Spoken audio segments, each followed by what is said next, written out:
Por la señal de la Santa Cruz de nuestros enemigos, líbranos, Señor Dios nuestro. En el nombre del Padre, y del Hijo, y del Espíritu Santo. Amén. Señor mío y Dios mío, creo firmemente que estás aquí, que me ves, que me oyes. Te adoro con profunda reverencia. Te pido perdón de mis pecados y gracia para hacer con fruto este rato de oración. Madre mía Inmaculada, San José, mi Padre y Señor, Ángel de mi guarda, intercedan por mí.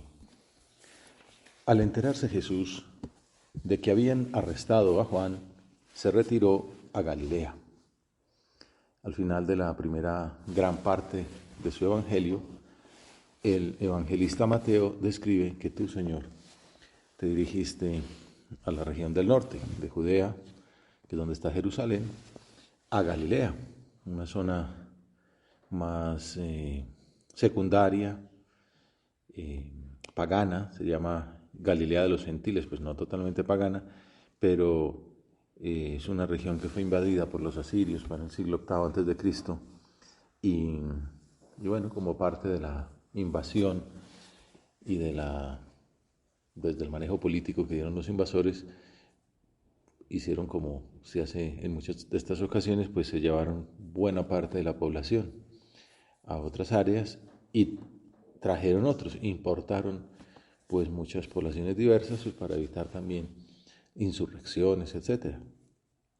Por eso, a partir de esa fecha, en el Antiguo Testamento, en la Biblia, esa zona norte de Israel se le llama Galilea de los Gentiles, ¿no? Las gentes que no son del pueblo elegido, del pueblo hebreo. Y entonces, pues uno puede ver que este desplazamiento de Jesús puede ser una retirada estratégica, ¿no? Huir de la zona donde estaban los enemigos, aunque en realidad también por allí estaban, pues no todo era facilidades. Pero el evangelista hace ver que en realidad se está cumpliendo el plan de salvación de Dios, lo que estaba anunciado por los profetas, por Isaías en concreto.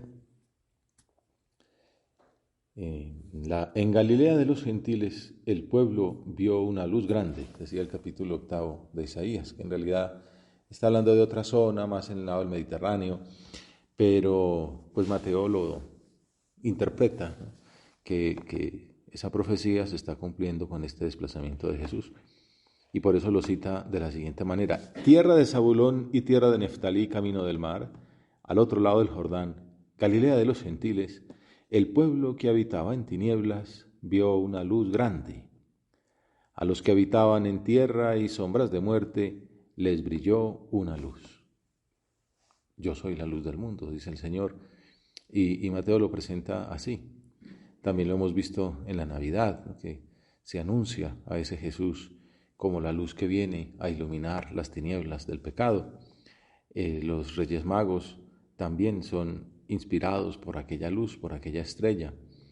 Y también en el Salmo 26 se habla de esa misma luz. El Señor es mi luz y mi salvación. Luz para mis senderos son tus palabras, Señor. Bueno, esa es como la principal idea, ¿no? Que se cumple. Inspirado por el Espíritu Santo, el evangelista ha visto que la profecía de Isaías, con este paso de Jesús por Galilea, se lleva a la práctica. Esa tierra, dice la Biblia Navarra, devastada y maltratada en tiempo de Isaías, será la primera en recibir la luz de la vida y de la predicación de Jesucristo. Por tanto, el sentido mesiánico de la profecía es claro. Además está pues también manifestación de ese afán de almas de Jesús, que quiere que todos los hombres se salven, y por eso va a las encrucijadas, ¿no? donde hay más gente, donde hay más personas, porque no ha venido solamente a las ovejas de Israel, sino también para que todo el mundo se salve. En Galilea será donde citará ya resucitado más adelante, antes de ascender a los cielos, a sus discípulos para enviarlos a ir por todo el mundo y predicar el Evangelio, a esa zona donde no es mayoría israelita.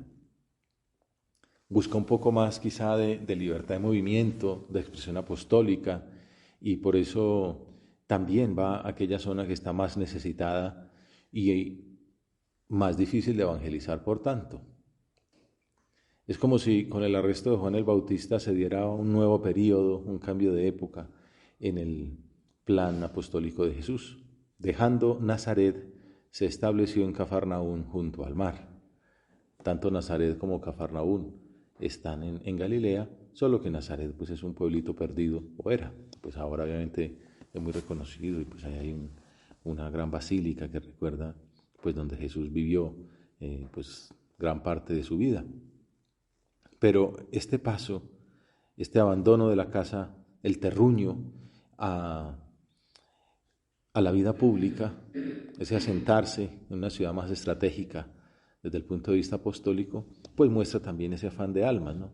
Ese salir de la comodidad y buscar dónde hay más posibilidades, porque se puede ver más gente procedente de diversos lugares, personajes que si recibían la semilla del Evangelio, les quedaba sembrada en sus corazones, podrían llevarla y dar fruto en sitios más lejanos. Yo pensaba, pues esto la Iglesia siempre lo ha hecho, por eso la sede de la Iglesia ha estado en Roma, que era donde estaba la sede del imperio, no la hizo en Jerusalén, donde pues tenía tanta significación, pero era donde estaba la sede del imperio, donde se movía el caput mundi, ¿no? Era Roma, ¿no?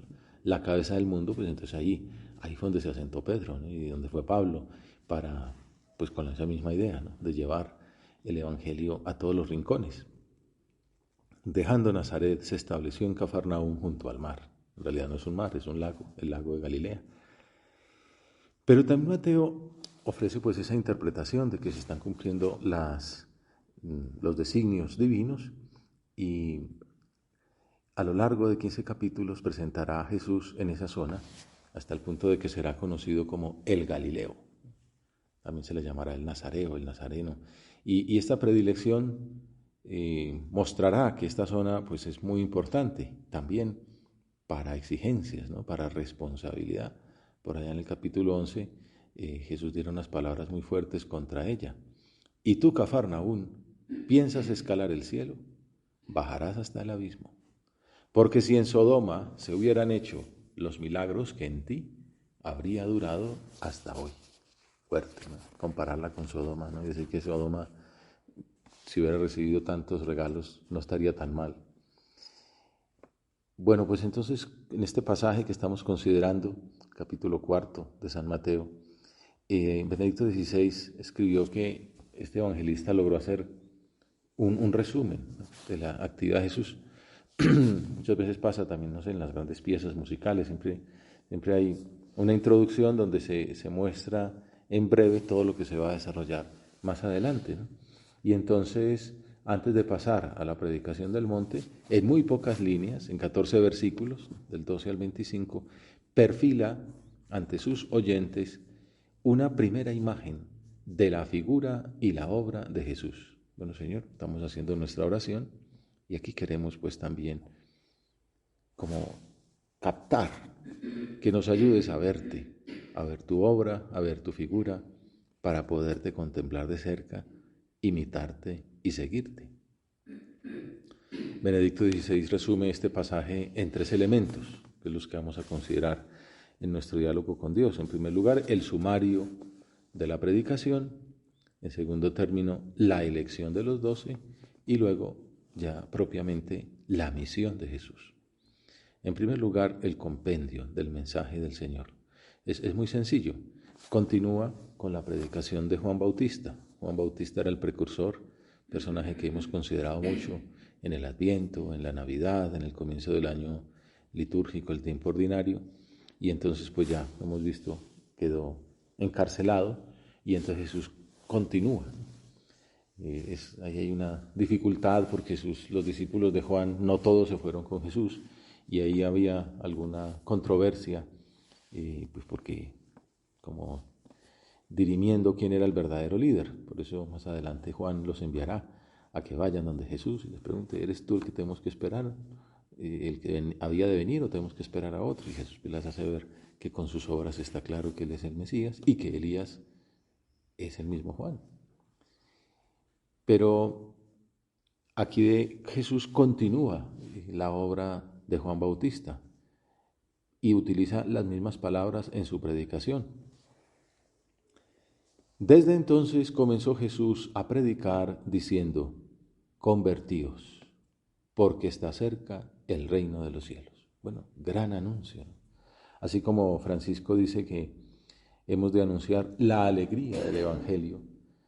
Veíamos la vez pasada esa alegría de la misericordia divina de he aquí el Cordero de Dios que quita el pecado del mundo, como lo presentaba Juan Bautista. Bueno, en esa misma línea Jesús dice, ¿no? Está cerca el reino de los cielos, la Basileia, ¿no? Que es el mismo, ¿no? Ha venido, ¿no? Dios entre nosotros, se han cumplido las profecías, estamos en la plenitud de los tiempos. Pero bueno, pues para poder, dijéramos, entrar a ese banquete del reino hace falta el traje, convertidos.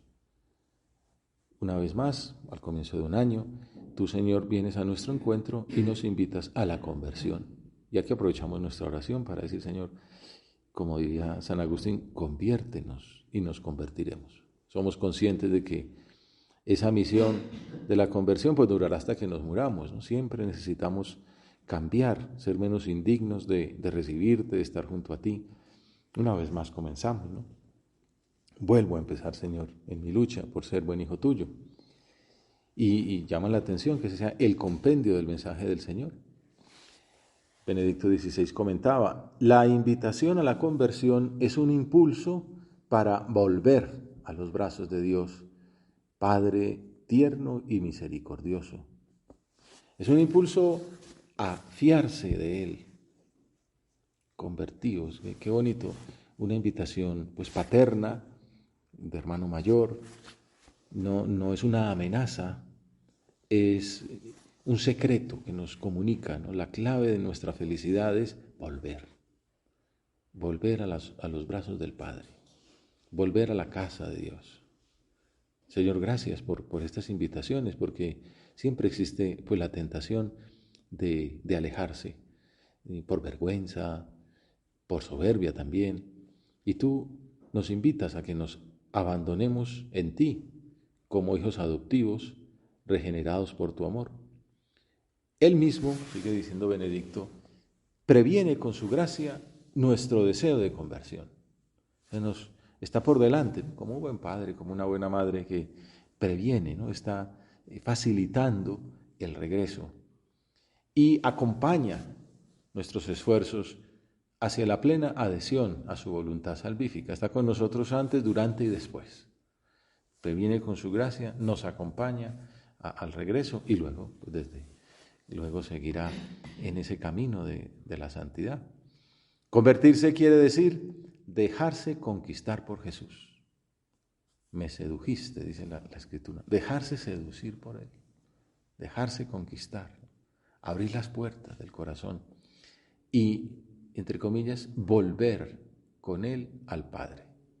Como ese hermano que viene, nos toma de la mano y nos lleva a la casa, donde está el Padre esperándonos con los brazos abiertos, con ese banquete preparado para la reconciliación. Conversión obviamente habla del sacramento de la alegría, del sacramento de la penitencia, de la confesión, pero también de esa conversión permanente, ¿no? De la que habla Juan Pablo II, dice que el cristiano debería vivir en estado de conversión, permanentemente, volviendo, una y otra vez. Vuelvo, San José María habla de comenzar y recomenzar, muchas veces al día. Una vez más, en este momento, comenzamos y recomenzamos. La conversión implica, por tanto, aprender humildemente en la escuela de Jesús y caminar siguiendo con docilidad sus huellas. Venid detrás de mí, veremos. El Papa Francisco también insiste en estas palabras. Hemos hablado, Juan Pablo II hablaba de vivir en estado de conversión, Benedicto XVI nos invita a volver a la casa del Padre, dejándonos llevar de nuestro hermano mayor Jesucristo. Y Francisco, como sabemos, pues ha sido llamado el Papa de la Misericordia, ¿no? Y recién elegido, pues habló en varias ocasiones de esto. Justo el domingo siguiente a su elección, pues era el Evangelio de la mujer adúltera, Y entonces pues uno pensaba que era porque le había tocado, ¿no? Porque era el tema, pero pues ya nos damos cuenta, luego hizo el año de la misericordia. Pues bueno, en esa primera homilía, el 7 de abril del 2013, era como muy existencial, podríamos decir, y ponía casos concretos de su vida pastoral.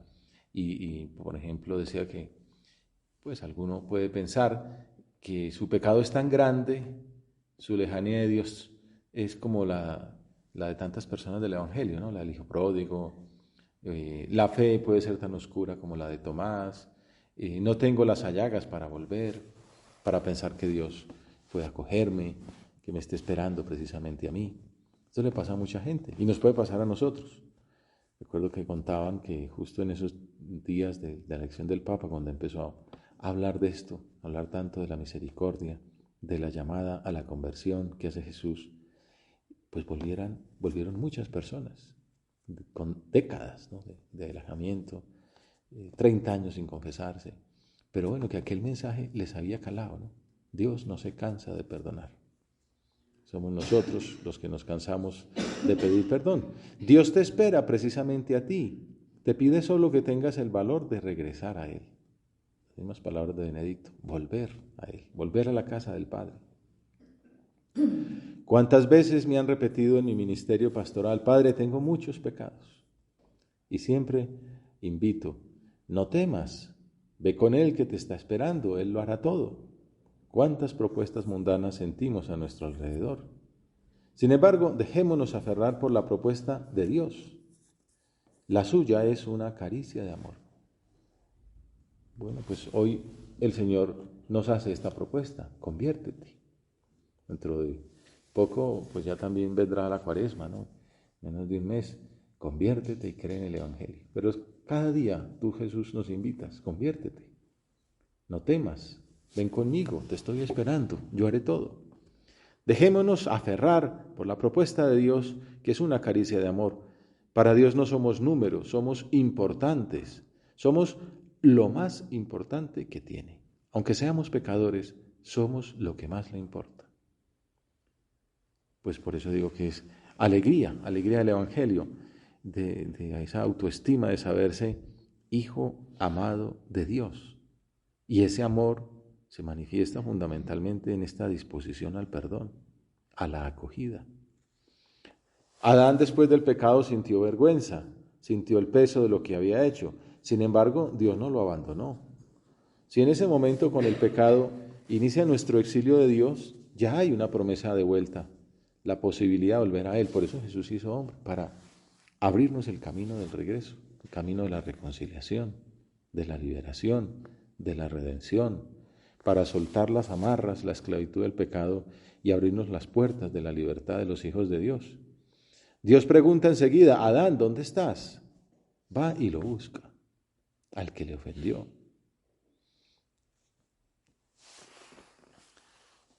Y envía a su Hijo para que venga a buscarnos a nosotros, y en sus llagas nos cura.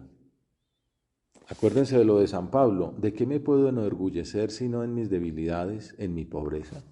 Precisamente, sintiendo mi pecado, mirando mi pecado, yo puedo ver y encontrar la misericordia de Dios, su amor. Puedo ir hacia Él para recibir su perdón. Por eso Jesús, lo primero, convertidos, porque está cerca el reino de los cielos. Las puertas del palacio están abiertas. Regresen. Vuelvan a la casa del Padre. Concluye el Papa Francisco que en su vida personal ha visto muchas veces ese rostro misericordioso de Dios, su paciencia. He visto también en muchas personas la determinación de entrar en las llagas de Jesús. Contaba que tengo la impresión de que esto es una descripción en tercera persona de lo que él mismo ha vivido, porque en otras ocasiones lo ha confesado así.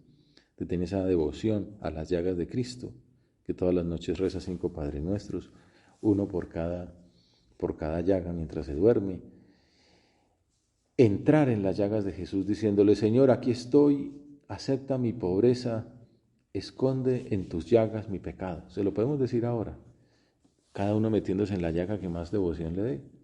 Nos acordamos una vez a José María que le escribe a Juan Jiménez Vargas, te escribo desde la llaga derecha, desde la llaga de la mano derecha de mi Jesús, o desde el costado. aquí estoy, Señor, acepta mi pobreza. Díselo, esconde en tus llagas mi pecado, lávalo con tu sangre. Y he visto siempre que Dios lo hace, acoge, consuela, lava, ama. Desde entonces comenzó Jesús a predicar diciendo, convertíos porque está cerca el reino de los cielos. Esa es la primera parte, ¿no?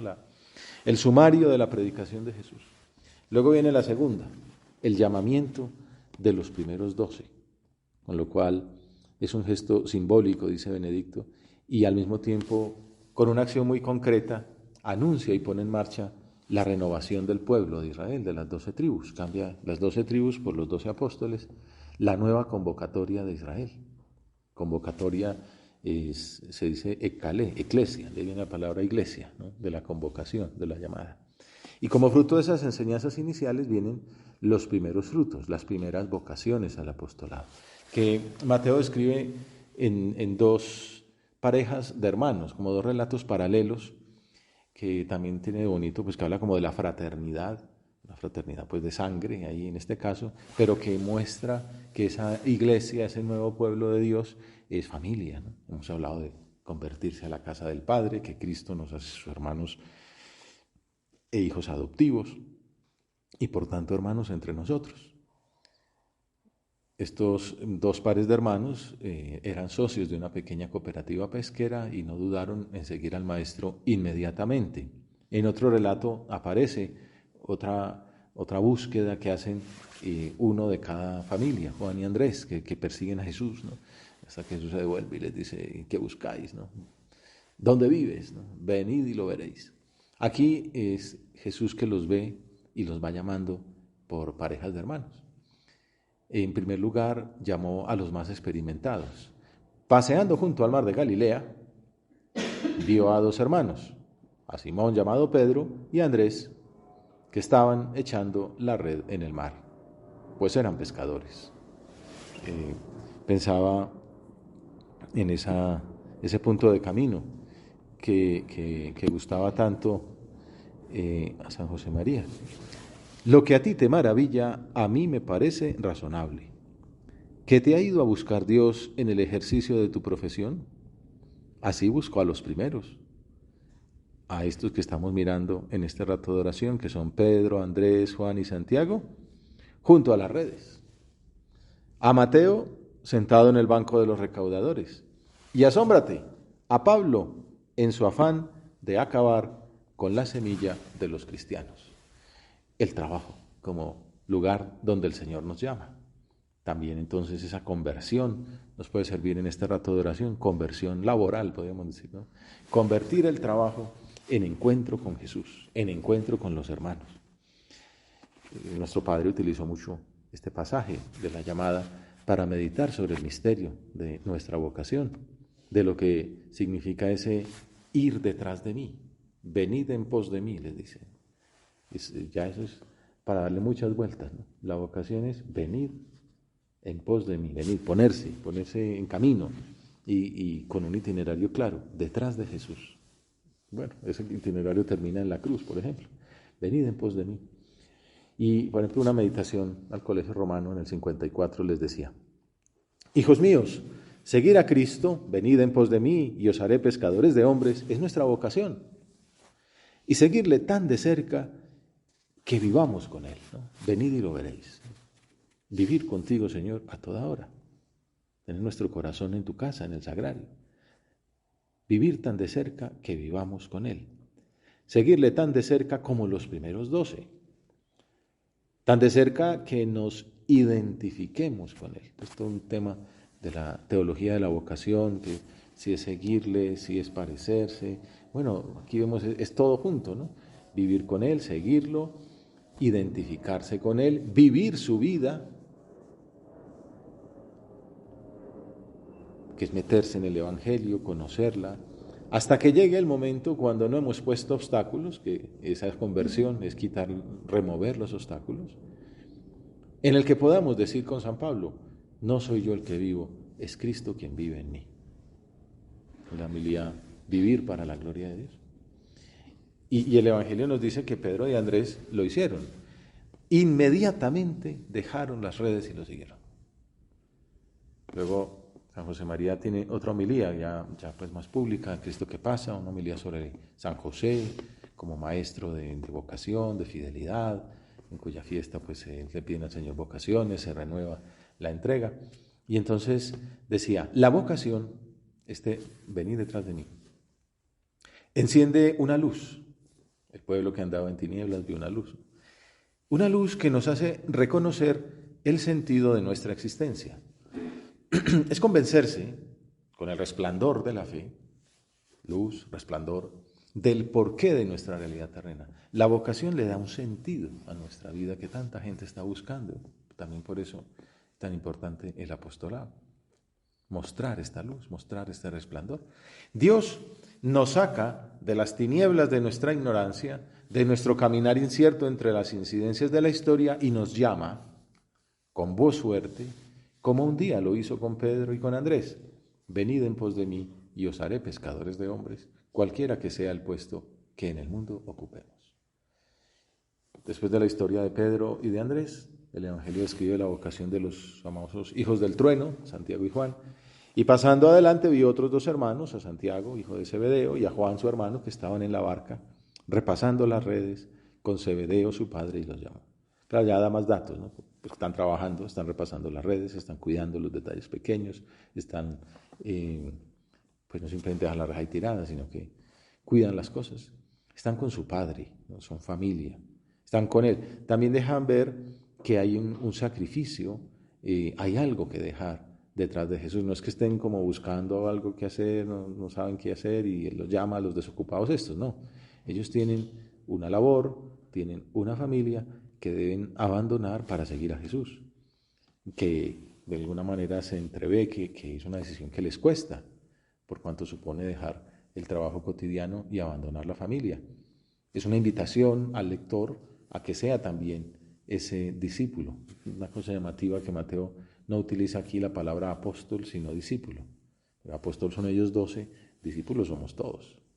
Tú también estás invitado a venir en pos de mí y a dejar las cosas y seguirle inmediatamente, como responden ellos, ¿no? Una respuesta pronta, generosa, inmediata. Y por eso se entiende también que serán de los más fieles, de los más cercanos al Señor, también porque varios de ellos se habían preparado muy bien junto a San Juan Bautista. Y bueno, y aquí queda esto que decíamos al comienzo, cómo Jesús desde el principio está rodeado de discípulos, está formando aquellos primeros obispos, está conformando una comunidad de hermanos, una familia, porque la iglesia será eso, la familia de Dios en el mundo. Y los llama discípulos para que nos sintamos invitados a imitarlos. Y sentirnos, pues por un lado, maravillados de la llamada misericordiosa de Dios a la conversión, y no solamente a la conversión, sino al seguimiento y al apostolado, pero también nos llama la atención la respuesta generosa de esos discípulos, y se nos invita a que escuchemos el llamado y a que seamos generosos como ellos. También valorando, como vemos en otros pasajes, la respuesta del Señor ante nuestra generosidad, el 100 por 1 que supuso la misericordia de Dios para con 3 de ellos que pues lo acompañaron en exclusiva en varios milagros, como la resurrección de la hija de Jairo, estuvieron con él en el monte Tabor, ahí cerca de Cafarnaún, en la transfiguración. Dios no se deja ganar en generosidad, paga 100 veces más en la tierra y después corona con la vida eterna. El Papa Francisco contaba que pues no es tan fácil, ¿no? La respuesta inmediata de ese seguimiento también es lógico que haya que discernir, que cueste un poco y que también dentro de la vocación, porque uno puede decir, bueno, yo ya me entregué, dentro de la vocación el Señor pide nuevas misiones, pide recomienzos, pide conversiones. Pues a él le pasó que fue Papa, ¿no? Entonces cuando fue elegido experimentó una gran turbación en su espíritu. Una gran ansiedad se apoderó de mí en ese momento, recordaría más tarde, y también hacía ver que el miedo puede ser una señal de buen espíritu. San José María decía que era señal de que es verdaderamente un llamado. Cuando somos elegidos, decía Francisco, sentimos que el peso es grande, sentimos miedo, que en algunos casos puede llegar a ser pánico. Es el comienzo de la cruz. Y sin embargo, conjuntamente sentimos esa honda atracción del Señor que por su misma llamada nos seduce con un fuego abrasador para que lo sigamos.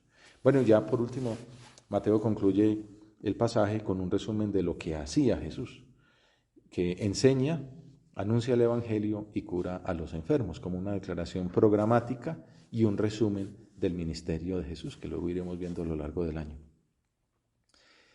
Jesús recorría toda Galilea, enseñando en sus sinagogas, proclamando el Evangelio del reino y curando toda enfermedad y toda dolencia en el pueblo.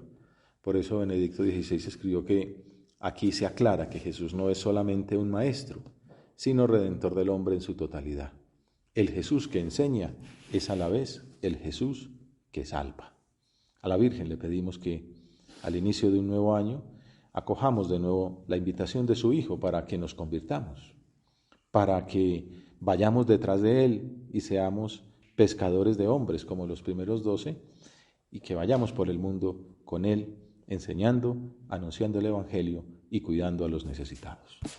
Te doy gracias, Dios mío, por los buenos propósitos, afectos e inspiraciones que me has comunicado en esta meditación. Te pido ayuda para ponerlos por obra. Madre mía Inmaculada, San José, mi Padre y Señor, Ángel de mi guarda, intercedan por mí.